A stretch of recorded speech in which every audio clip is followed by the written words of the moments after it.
Picture this. You are living a past life as Swedish aristocracy. You've just finished a long day of oppressing your subjects, making them work the farms, making sure your political rivals didn't get out of hand, and you've decided you deserve a little treat, a little sweet treat. And so you've had your various servants and serfs set up a smorgasbord, a delicious spread of food for you and your fellow royalty to nunch and snack on and enjoy the evening, because it's been a hard day of oppressing and you deserve a little treat. And as you go to pick up your pickled herring, say that 3 times fast, just as you are about to take a bite, you see out of the corner of your eye a sort of shadowy figure. Is that a cloaked man? Has he replaced my royal guard? Oh no, his hood is off. Is that? No, that's the Svensons. Oh, that's their son, the one we didn't kill when we raided their castle. Oh, no, oh, he's killing the guard. Oh, there's more of them. The Svensons and their guard are everywhere. We've been surrounded. Oh my God. My uncle just got stabbed through the... An arrow goes straight through your head. And that is your last thought. Until you awaken again. But you are no longer Swedish aristocracy. You have come to, and you realize you're living your next life. You live in Huntsville, Alabama. And although you've been apparently living this life and you are the same age you were when you died in your castle in Sweden, you're only now just remembering your past life. Oh God, that smorgasbord was going to be good. Perhaps there's something else in Huntsville, Alabama that can give me the same energy, you think to yourself. And so you look and you ask around and they say, oh, yes, you need a wide variety of food. Head to the Meteor Buffet. So down the road you go. And what do you find but the Meteor Buffet? A collection of hot plates filled with Chinese goods, with boiled and fried shrimp, with hot buns, seemingly endless plates. And what's that in the center? Crab legs. But they're out. They've run out of crab legs. They say they're going to have more. And then they finally bring them out. And for Officer Gerald, who was also in Huntsville, Alabama in 2019, he described the situation as he was 2 bites into his meal as, "There's a woman who's beating a man," Johnson recounted. "People are moving around. Plates are shattering everywhere." You have reincarnated in one of the iconic American buffet brawls. For this day in February in Huntsville, Alabama, was the day that John Chapman and Chiquita Jones battled. They used tongs, not swords, as your Swedish ancestors had. And they started grabbing the crab. And the next thing you know, whack! John's been stricken on the head. A cut and 2 citations of disorderly conduct had been handed out. And you realized you are living in a great American moment, something reminiscent of the Walmart brawls, where people would throw right and left hooks over 55-inch flat-screen TVs, so depraved by the wages that they've been pushed down by the corporations of this great country that they feel a desperation that leads them to violence. The Spirit Airlines telling a group of people that paid $60 for that's all they could afford that the flight is canceled, that it won't be rescheduled, that you can see yourself out. And the violence in their eyes their eyes wide with rage, much as the Svensons were in your past life. This is truly an American story. And I feel that John Chapman and Chiquita Jenkins are the perfect introduction into today's episode of the David Douglas Show. For we are covering buffets, how they originated from the Swedish smorgasbord, the history of Vegas buffets as they started in the 40s, 50s, and then how they grew into the modern buffets of now with 250 aisles of various items to eat, as well as the cheapest and most successful buffets in America. Welcome to the next episode. This is the David Douglas Show. That intro really took it out of me. I'm trying to bring energy and pizzazz and fun to the podcast because that's what it's really about. We're going to learn something today. We're going to learn about the history of the Swedish buffet. But before we start that, let's say something in Swedish. I'll need to hear it first. Jag är en stor fet gris. Jag är en stor fet gris. Which means let's have a great meal. Jag är en stor fet gris. Jag är en stor fet gris. Let's have a great meal. And they might have said that in the 16th century at the Brandfinsbord. Brandfinsbord translates to table of spirits or burning wine table. And it was an appetizer course that began to be served to Swedish aristocracy at their evenings of political machinations, feasts, and discussions. They would serve before the meal bread, butter, cheese, and of course cured herring, a classic Swedish dish.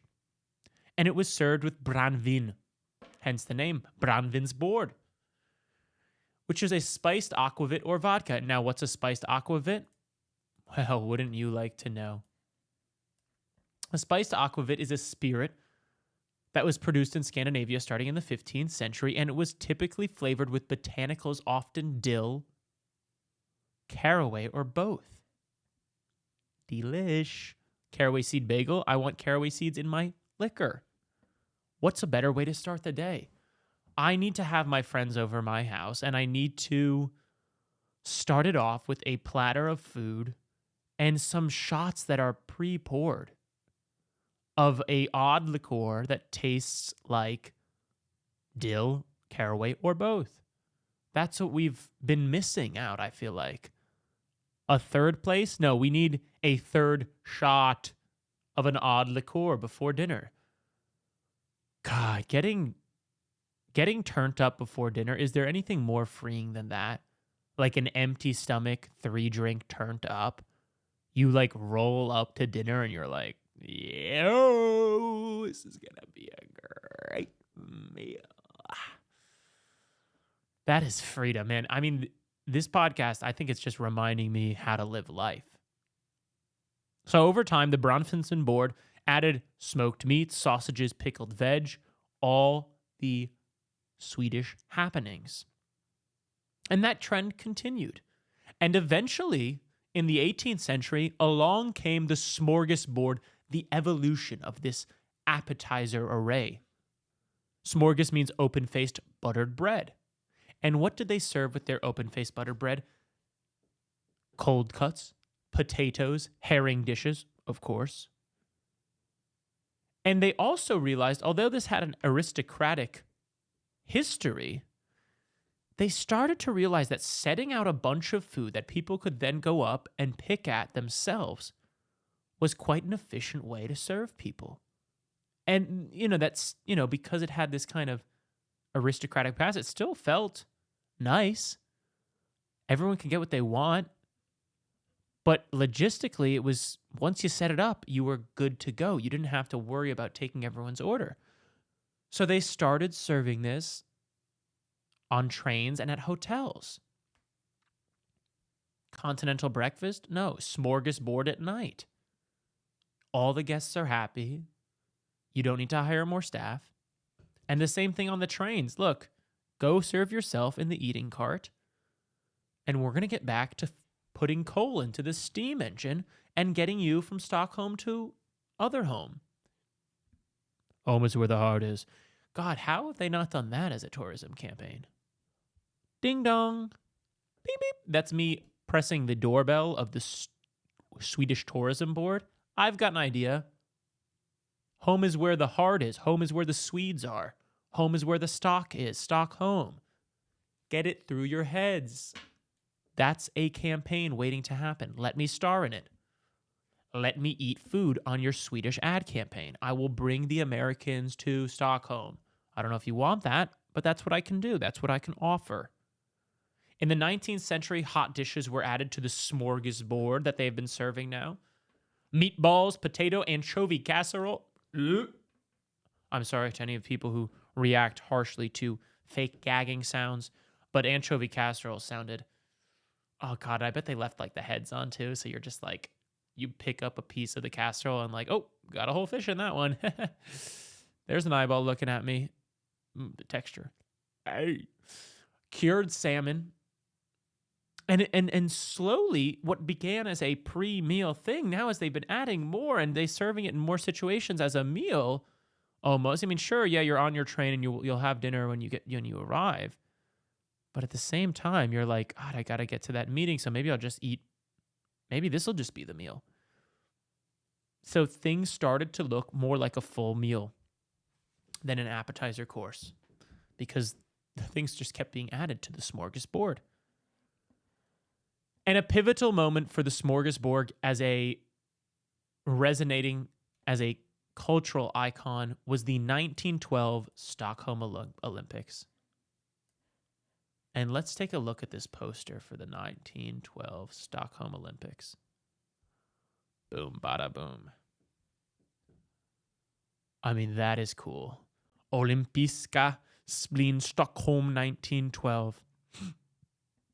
A full month. And look at this fella right here. That is a cool poster, man. We're going to see a lot of cool posters today. The 1912 Stockholm Olympics brought together 28 nations, 102 events. It's also the first time an Asian nation played in the games, Japan. It was also the Olympics that Jim Thorpe won the decathlon and the peloton, and he was the first indigenous American athlete to win a gold medal. An iconic Olympic Games. And who was hosting but none other than Stockholm.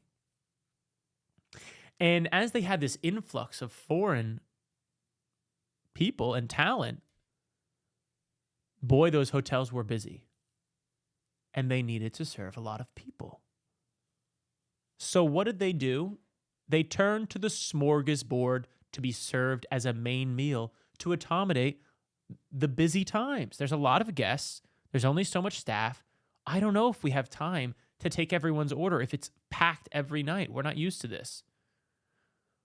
And so the chefs of Stockholm, they came together and they codified a 5-course progression. This is an evolution of the smorgasbord. We said we're going to make it a little bit more involved and do 5 courses of plattered food that you could pick at. The first course, herring and cheese, pickled herring in a mustard or cream sauce with sharp cheeses and boiled potatoes. Extremely Swedish sounding. And it does kind of sound good. Something about adding the boiled potatoes in there. That's almost like the base, this kind of hearty, potatoey base. That then you add this like sharp cheeses and this pickled fish too. And like, it does kind of give you that like rich and acid balance. That does kind of sound like a good way to start the meal. Next up, cold seafood. Smoked salmon, eel, shrimp, gravlax with dill and cucumber. Ooh, now you're getting the crunch, the freshness of those herbs, specifically the dill with the salty fish. Cold, crunchy, herbaceous. It sounds like a lot of things that you'd have in a deli in New York. Absolutely fantastic. Then came the cold cuts and pâtés, roasted meats, sausages, cold cuts, and pâtés of various forms and fashions. You're going from acidic, cold, to now a little bit warmer, not in temperature, but in kind of flavor, saltiness, fattiness. The meal is progressing. You're starting to kind of work yourself up to it. And then come out the hot dishes, the meatballs, the ham, the cured cod, the gratines, the casseroles. Oh gosh, you're loading up. Now you're hitting the carbs heavy. You're feeling a sense of decadence. You're feeling the history that's going into this meal. Yes, sure, it's 1912 and we're serving this to guests at hotels, but the origins are of fantastic nature. They're of the aristocracy, and you are feeling like a king. This is your fourth course. You're not even done yet, and you've been loading up on things to your heart's desire. Last course comes through the desserts: rice pudding, fruit soups, saffron buns. My God, it sounds incredible. This was a international stage that the Swedish smorgasbord got put on. It was also a time when Swedish restaurateurs and entrepreneurs, they started realizing what they had already learned in the trains and the hotels, in that this is a way to make a lot of people happy in a logistically sound way. And that is a theme we're going to see all throughout this episode. It's really maximizing a sense of decadence and pleasure with a serving method that lets a lot of food be put out there. You can't have all these options and have them all come to your plate unless you're at 3-star Michelin 18-course meal. That's not that accessible. That's going to be $300 for that type of meal if you want this kind of variety and to actually be served as they come out of the kitchen. So instead, let's spread it all out. Let's make big batches. Let's put them out there and let you go and attack them at your pace. And sure, it's not exactly the same, and maybe they've been sitting under some hot lights for a while, but the sense that you can get what you want, that there's a sense of abundance, that makes up for the lack of service or the fact that maybe it's sitting around for a little bit. And these Swedish chefs, they're realizing what they've got here. And while the 1912 Olympics were the first international kind of exposition, let's say, of the smorgasbord, it really, really came to light and got exposed to a lot of Americans in the 1939 World's Fair. Let's look at a poster of this guy. Oh gosh, it's even better. It's even better than the last poster. This is just cool shit right here. I mean, this is like Jetson stuff here. This is like the future. And nowadays we hear about these things like the World's Fair. I didn't realize just how popular these things were. 62 nations attended the 1939 World's Fair. 35 states were represented. 1,400 organizations, companies, nonprofits, restaurants, tourism boards.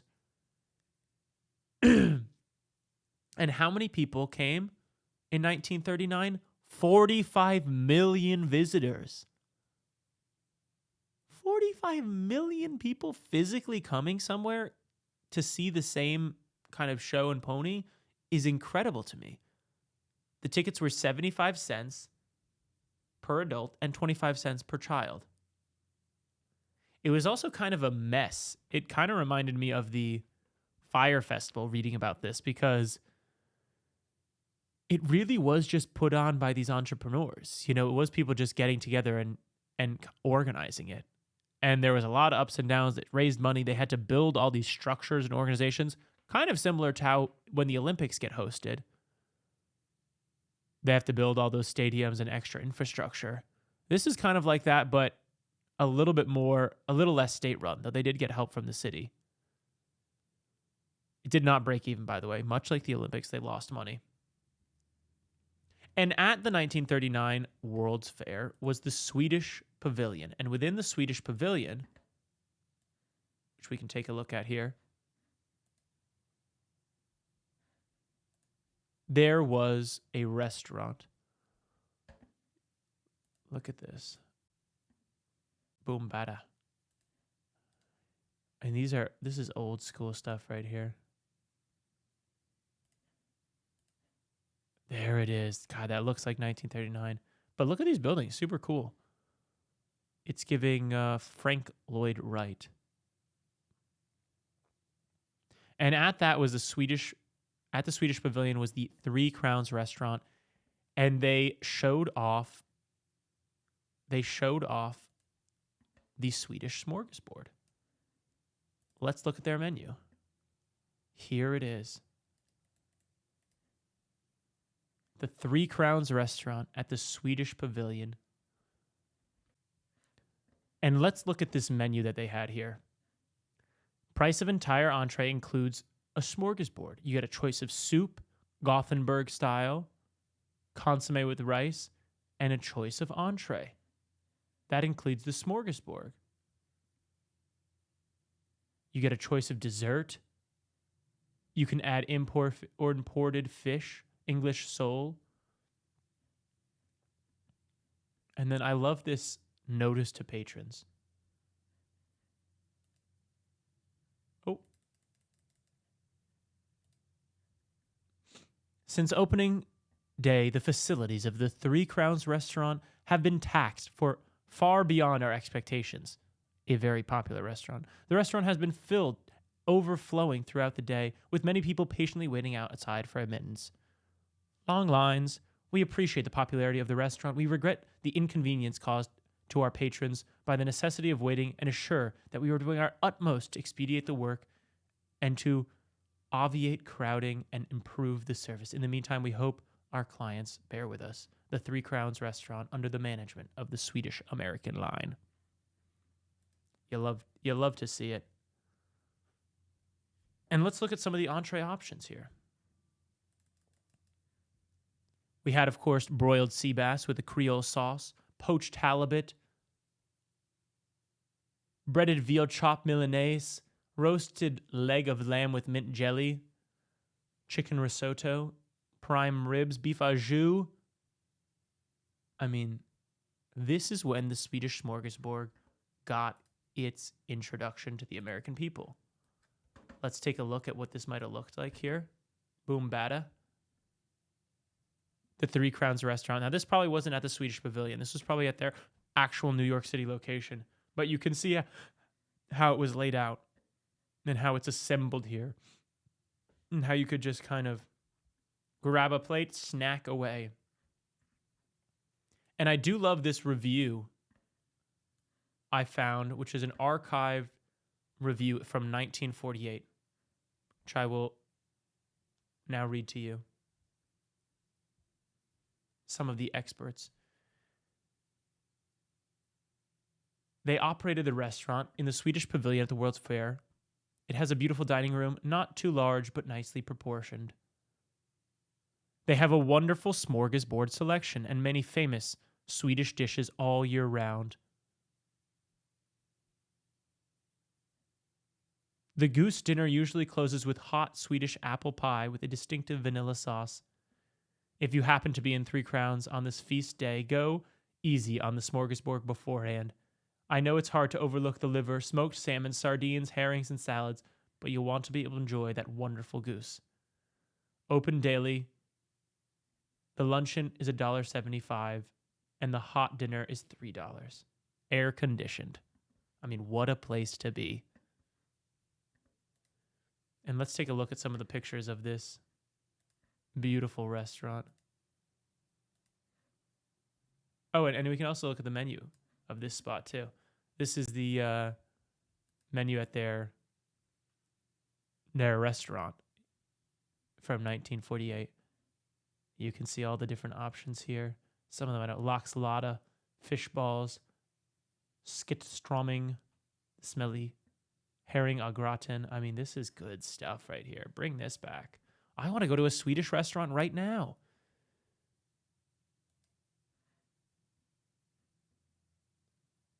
And then let's look at the selection they had. Oh, the picture's gone. They've been removed from the internet.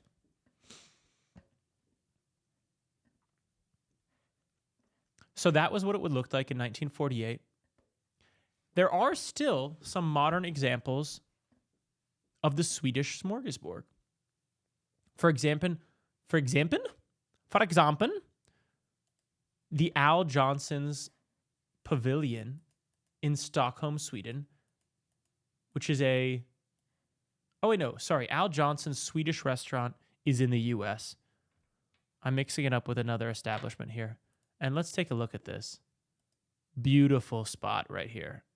It's giving Swedish. It's giving Swedish meatball. God, I'm hungry right now. The jam, the jelly, the goats on the roof. By the way, they have goat cams.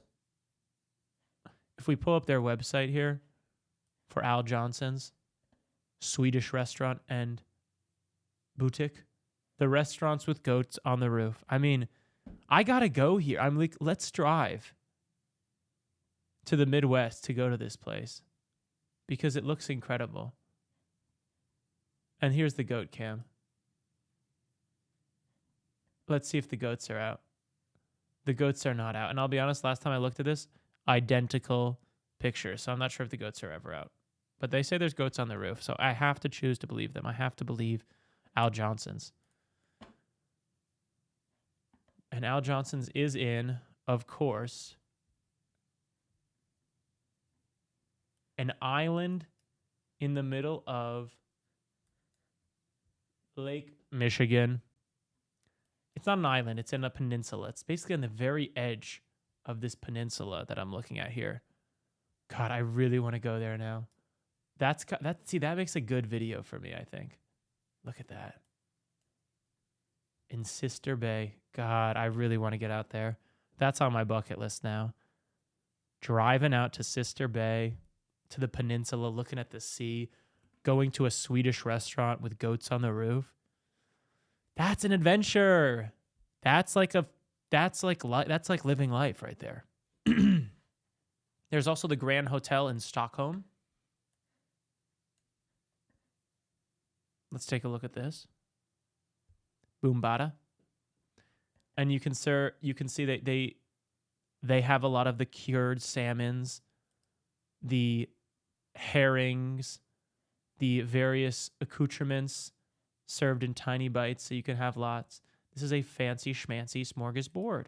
Lots of seafood, some prawns. Here we go. The fish spread, the dips, the dills, the potatoes. Oh God! Now we're getting. Oh, look at the dill on that. And this is another bucket list now. Now I really want to go. Oh, look at that. Oh, the dill, the sauce, the fish. I mean, it's Sweden to a T. God, I want to go. Also in Sweden, they still practice the Christmas jewel board, which is sort of a holiday version of the smorgasbord. It's just a little bit more festive, and it's a little bit more of an occasion. I will say this particular picture, the coloring and the fact that there's like crackers and nuts, it kind of reminds me of A Christmas Story, like the kitchen in A Christmas Story. I don't know if you remember that. Okay, it's the same. Look at this. Not that far off. Obviously less dishes on this kitchen, on the turkey, but like kind of the same color and energy. This kind of gives Midwest. It makes sense that the Sweden thing is in Michigan, because I don't know why this is giving Midwest, but it is. It's just saying like maybe something about the sausage and the crackers is just like Midwest to me. I don't know. They also often serve a lutefisk, which is a rehydrated codfish. So take that back. You get dehydrated cod as a traditional thing because that's how you keep it in the olden days in Sweden. But then what they would do is they'd rehydrate it. They'd have liquid and they would kind of cook it, rehydrate it, steep it in this liquid, and you'd get this lutefisk. This interesting kind of jammy, jello-y situation here, which looks interesting at best. You can see this is the cream sauce it was rehydrated in. But gosh, it's probably good if they're eating it all day and on the holidays. You can't doubt a holiday meal. It's also classically got a cured ham, very Christmassy. And the conclusion I've drawn from salivating over these modern examples of smorgasbords is that there needs to be a Swedish medieval time for adults. For adults, not kids. I don't actually need the fighting, actually, either. So it's not really medieval times. It's more like a medieval feast, Swedish themed. I want to dress up like royalty. I want to see festive dances happening. I want to have large jugs of ale. I want there to be a massive smorgasbord. God, this is a great idea. I should host this. I want you to be able to send couriers to beautiful women. I've been saying this for a while. Bring back feudal dating. Let me announce my interest. You can announce it back. Send a courier to you. You let me know what you think. And then I will bring you some sort of courting gift. An ale, a pickled herring, a bunch of flowers. We can do it quicker. We don't have to, visit people in other countries and write via letter, but let's court a little bit. Let's have a Swedish medieval times that involves no fighting, and let's court a little bit. And if there's a guy you don't like, let's duel him. Bring back dueling. It can be those when you were at camp, they'd have those things with the puffy, it's like a staff with the puffy things, and you're on the little heightened center thing, and you try to knock the other person off. That could be the duel. That's how we can settle arguments at Swedish times. Delete Hinge, go to a feast. Court women, send couriers, do fanciful dances. This is what we need. I'm telling you. So, we know that in 1939, the Americans got exposed to the Swedish smorgasbord via the World's Fair. 45 million people showed up, and word started to spread. And eventually, word spread to a gentleman named Herb McDonald, who worked at El Rancho in Vegas, a casino. And in 1946, actually before that, 1941, he started putting out cold cuts as self-service. Cold cuts, cheese, bread.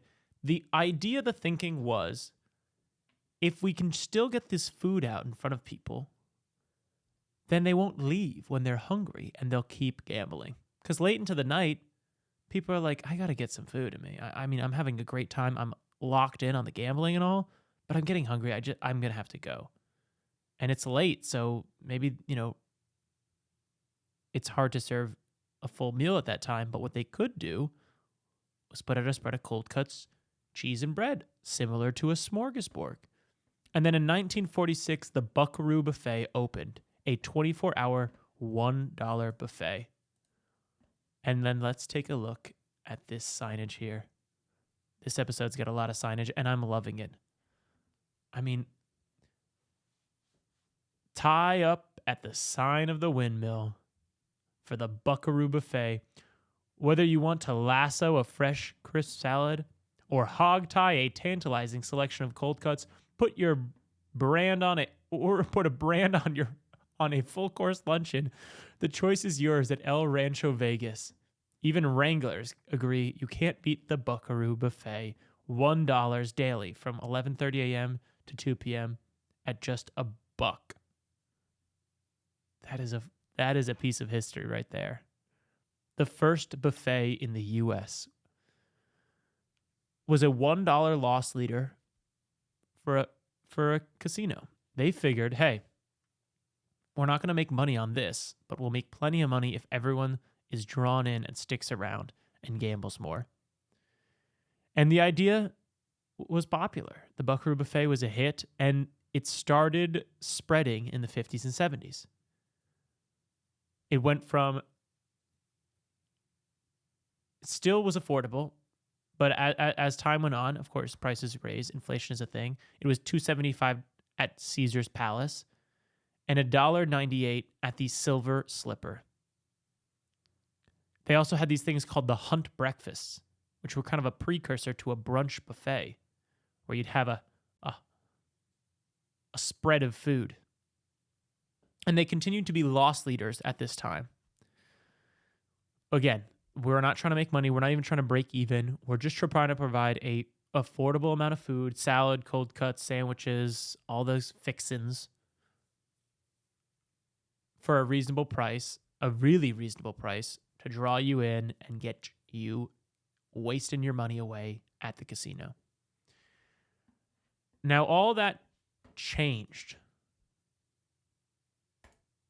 That went on for years, decades, but all that changed in 1993. And we're about to see what changed it. Let's take a look at this commercial for the newest buffet that hit the streets in 1993.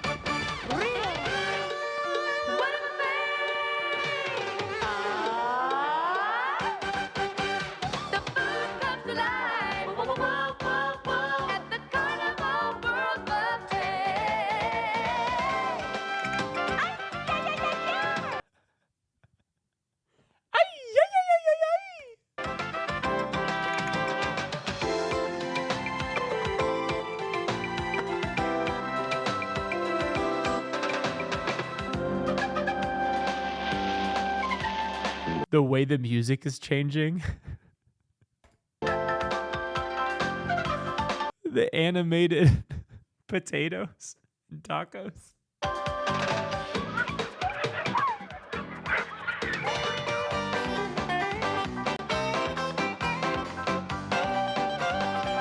Not the Elvis, not the animated Elvis corn.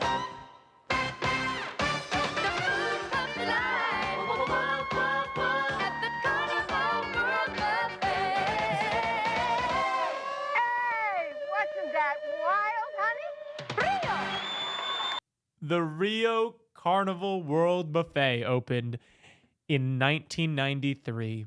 It was at the Rio, which was the first all-suite hotel, which meant there was no just plain old rooms. It was a higher elevated production.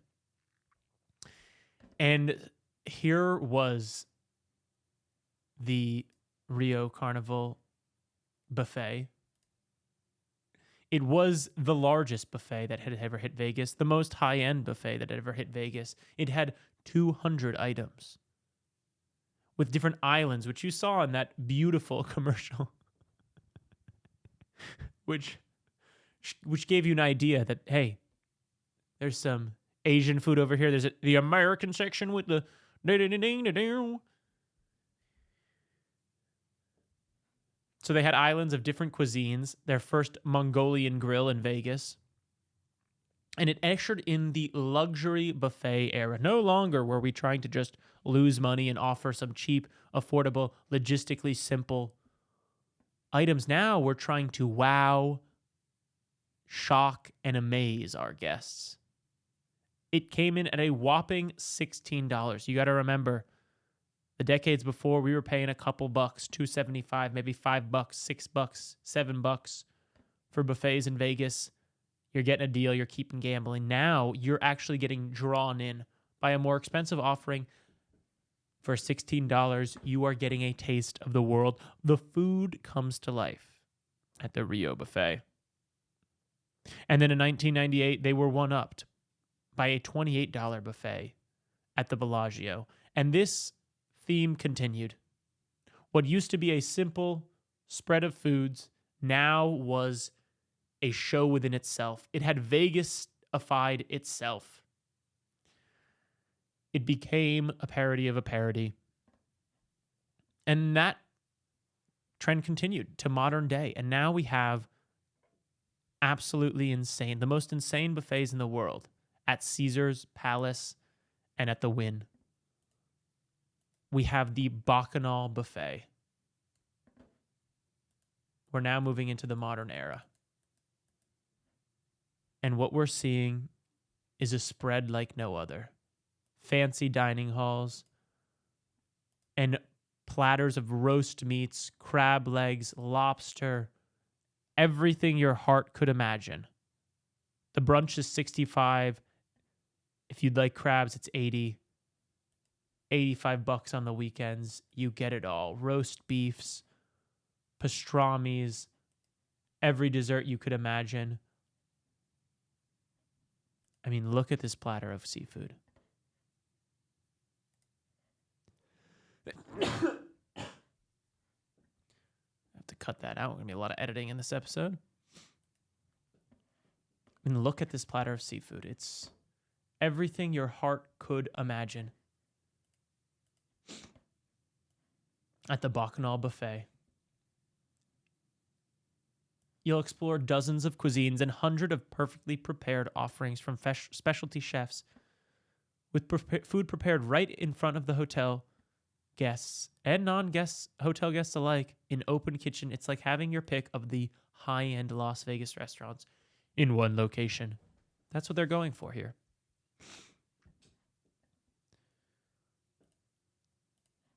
And there was someone who actually ate at every single one of these strip buffets, and they wrote a lovely little article.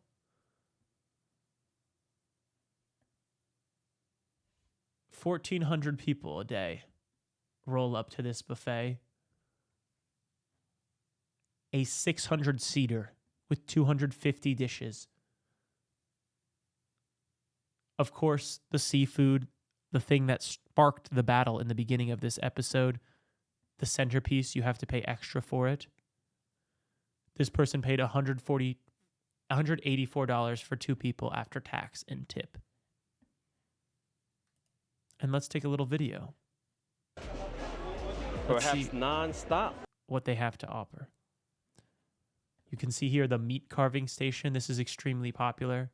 And you've probably seen this before at the kind of low consumer level. But now you're getting to experience it. Yeah, give me another slice of the brisket, man. And, actually, can I have some ribs, too?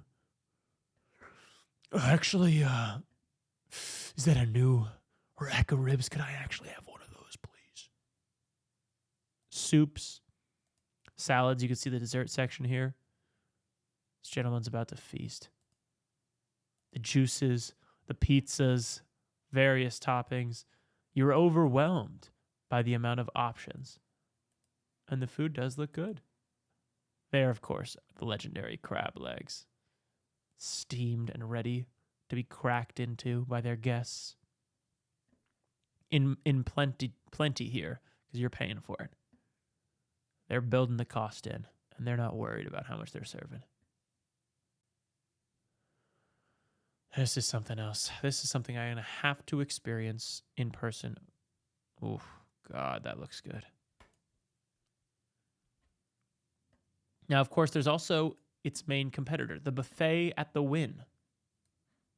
The other top tier buffet on Vegas. I mean, look at that pile of shrimp, the carefully curated desserts, the extravagant dining room, the sliced Italian meats. God, the Swedish ancestors would be proud if they saw this. This is finally getting to the point where we're starting to reminisce about the kings of old, the people that really originated this style of feast in their castles in Sweden. You have to go to Vegas to experience that kind of opulence.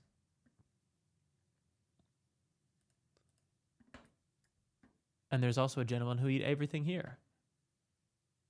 The charcuterie board he shows off. Oh, yeah. Sliced Italian meats, capicola, prosciutto. Goodness gracious. Hot breads of various kinds, cheeses cut up into cubes, easy to eat. Oh, we got the Mexican.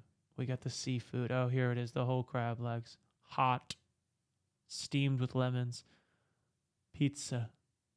This doesn't look that great, let's be honest. The pizza is probably one of the weakest offerings here. The American bar has a honey barbecue grilled chicken. Fresh baked bread. Kahlua pork belly. Ooh, that looks good.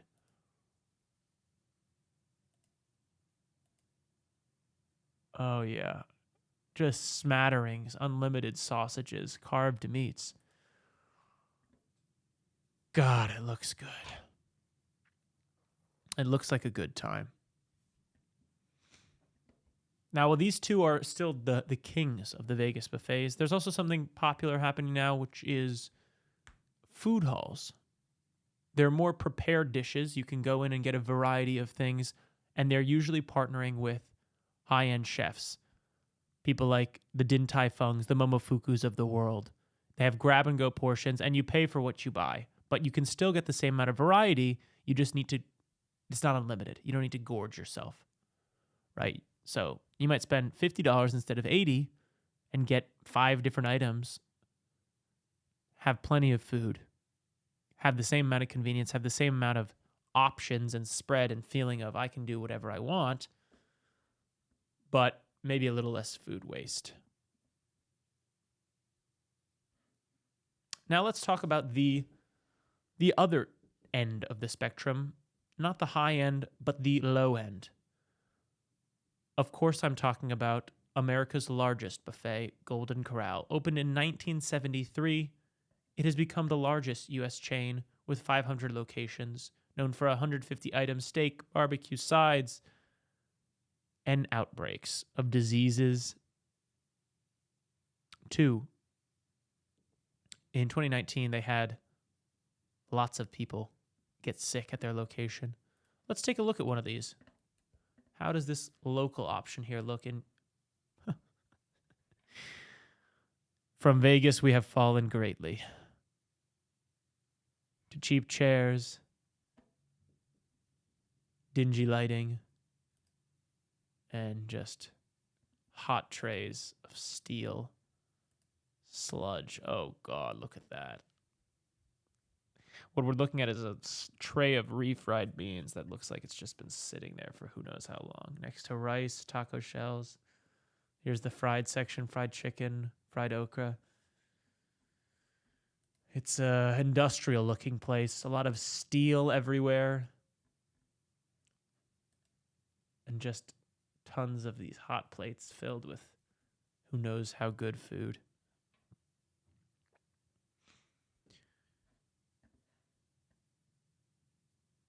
They had a lovely write-up from a loquacious staffer who used to work there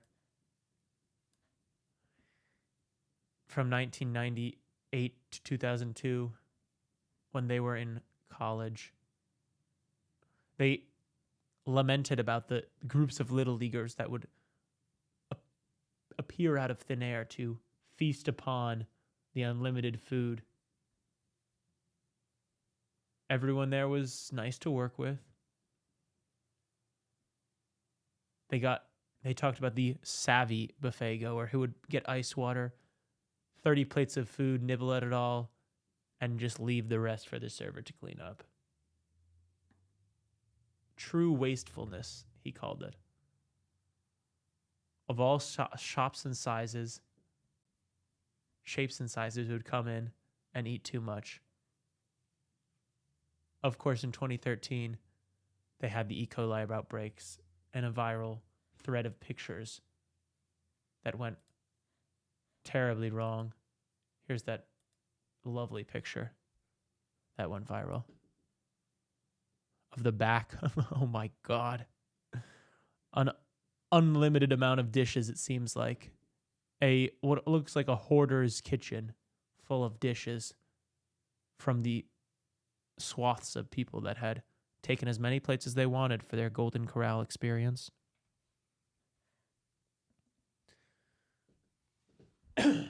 They've gone bankrupt, I believe, a few times, but they still exist.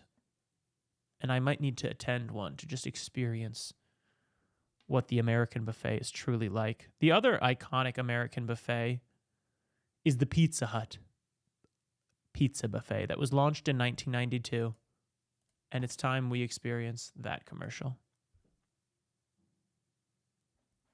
Oh, we need sound for this. To your family and Ooh,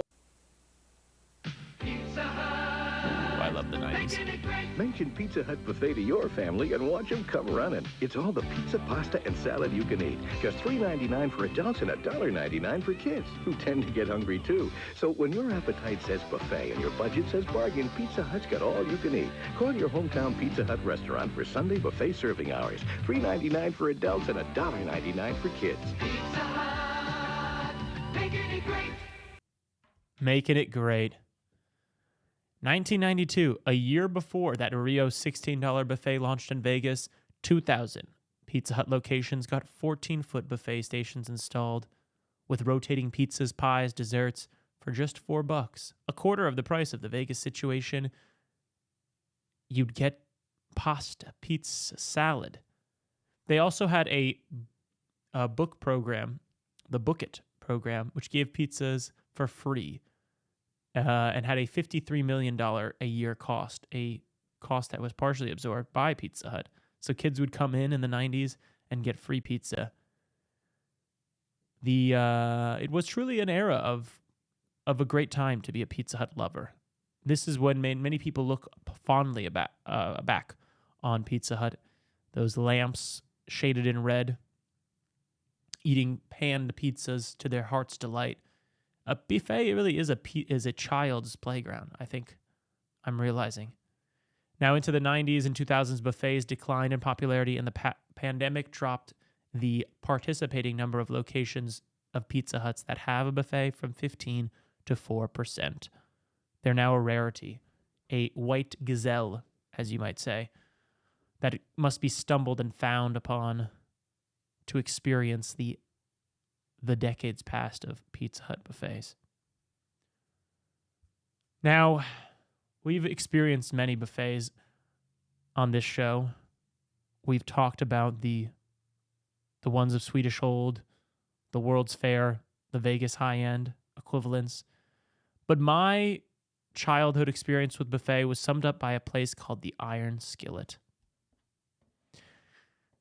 And the Iron Skillet was halfway to our grandparents' house. It was an 8-hour trip. And the Iron Skillet buffet was a mere $7 for unlimited food in the 2000s. I'm trying to search this up here. The Iron Skillet buffet. And it had a look to it. Oh, God, it looks just like the Golden Corral on the inside. And it was our stopover for several of these road trips. And it was a complete horror show. No one really liked it except for my dad, who was a bargain buyer. A man who loved a coupon. He loved a deal. And after about 3 trips to the Iron Skillet, our family would speak of it with hatred and disgust. My dad, every subsequent trip, would say, "Why don't we go to the Iron Skillet?" And my sisters and I would look at each other in horror. Because every food there was of the lowest quality tier. Nothing was fresh. Everything was stale. Everything scared you. The textures of things were deeply disturbing. It was either too hard or too soft. You were worried about getting sick the whole time. We'd get foods, and then as you cut into them with your fork, you would kind of revolt and decide you can't do that. You'd wind up sticking with what were the safest bet, the chicken tenders, the pizzas, just because everything else scared you. The theme of the Iron Skillet for our family became, what was the last thing we wanted to eat? And we'd all mention the Iron Skillet. When we needed an example of a horrible meal, the Iron Skillet was there. And perhaps that is the story of buffets. They are to remind us of our weakest versions of ourselves, our most depraved versions of ourselves that demand opulence when we cannot afford opulence, that demand unlimited options when we don't need unlimited options, when we need too much food, when we need to gorge ourselves, when we need to feel like a king when we're not. Perhaps that is what buffets are to all of us. And I hope you enjoyed this episode of The David Douglas Show. I look forward to finding another topic to divulge on the next episode. Thank you for watching.